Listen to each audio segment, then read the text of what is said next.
Mobile classroom. We're in the mobile classroom. Right here. We're in Lancashire, and if you turn around, guys, you can see our mobile classroom. Turn around and just take a picture of our mobile classroom. We have our necessary chalkboard, and we have, of course, what you have to have for class is people. And yes, we've been doing these trainings in people's villages since I don't know when we started, 2013. The first 2 years we started livestock as a business in 2011, 2010 and 2011, and we were doing trainings where we had each group send, let's say, 4 or 5 members to our central point. And then after doing questionnaires, following up and seeing how it was benefiting people, we found it was very lopsided. The people who came into the trainings were super, and getting a lot of enlightenment and a lot of really good changes we were seeing with the way they were keeping their livestock at home. But there's a whole bunch of people who were left behind because they didn't come to the trainings. And also what we had hoped is that those people who came to those central trainings would go back and share. But they're not experienced teachers, and they didn't do that, and probably was a lot to expect. And so we changed the way that we were doing. We started going into the villages and training our groups. And that means coming here 8 times for these trainings in the first year, and doing them, basically an all-day training times 8.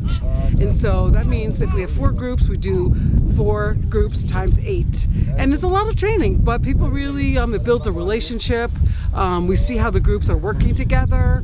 And sometimes you see things that you need to correct before they get to the point of taking the loan to become a stronger group, because you don't really want a weak group taking a loan. That increases the risk of them not being able to repay the loan, which is bad for everybody. Bad for us as Waters Life Kenya, because we kind of recycle that money. We call it a revolving loan. When they pay it back, then people can borrow that money again.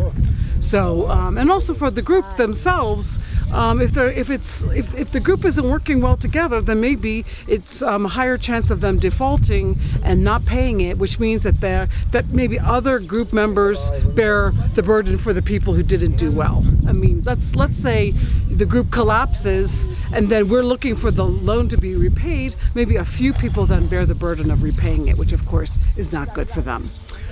So yes, we're going to be starting, these are 2 experienced groups. We've got one 4th-year group and one 3rd-year group here. They're both women's groups. One is called Inkishaiki and the other one is called Naratoi Enkishumu. And they share some members in common.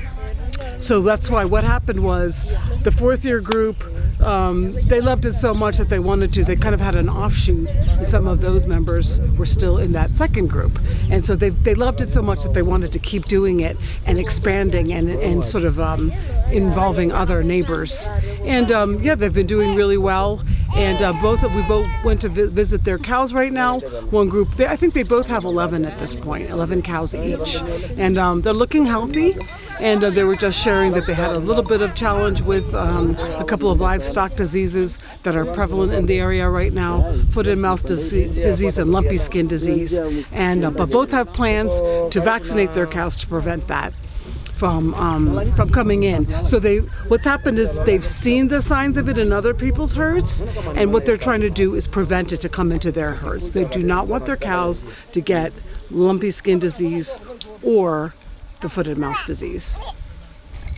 So that's it. Welcome to class.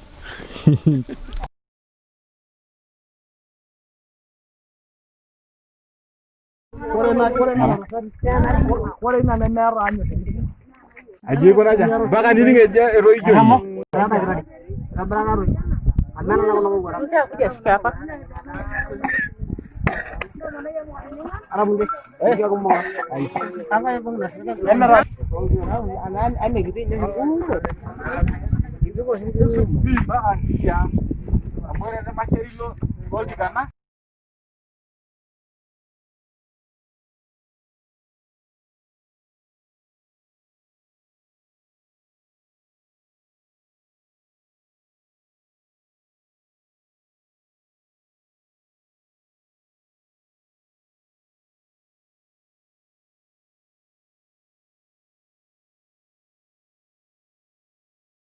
So I'm curious, how often do you do the monitoring? Okay, well, so the monitoring starts actually with monitoring the buying of the cows. So that's the first monitoring. So Larasha and Veronica will be with them in the market as they're buying to make sure that everything goes smoothly and that the recording is done on both sides, so that they have a record of what was bought and at which price, and also the groups, so that there's no, just keeps everything clean and clear between even the officials who go to buy on behalf of their groups. So everybody needs to have a record, a good record.